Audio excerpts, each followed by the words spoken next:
IG Punjab Usman Anwar ने कहा है कि 9 मई के वाक़यात पर किसी सियासी जमात के ख़िलाफ़ नहीं बल्कि मुसल्लह जत्थे के ख़िलाफ़ कार्रवाई हो रही है। आईजी पंजाब ने कहा कि 9 मई पब्लिक में स्याह दिन है। इस रोज़ होने वाले वाक़े के बाद केपी पुलिस ने भी बहुत सी गिरफ्तारियां की हैं। कराची पुलिस ने भी हंगामा आराई करने वालों को गिरफ्तार किया।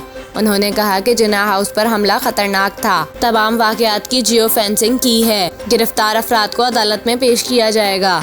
आईजी पंजाब का कहना था कि किसी सियासी जमात के खिलाफ नहीं बल्कि मुसल्लह जत्थे के खिलाफ कार्रवाई हो रही है। गिरफ्तारी के वारंट की तकमील के लिए गए तो मनसूबाबंदी के तहत हंगामा आराई की गई। सेफ सिटी कैमरों में तमाम वीडियो शवाहिद मौजूद हैं। कानून अपना रास्ता खुद बनाता है। अब तक 3200 अफराद गिरफ्तार किए जा चुके हैं। उन्होंने मजीद कहा कि सेफ सिटी के कैमरे आवाम के टैक्स के पैसों से लगाए गए। शरपसंदों ने सेफ सिटी के कैमरे को भी आग लगाई।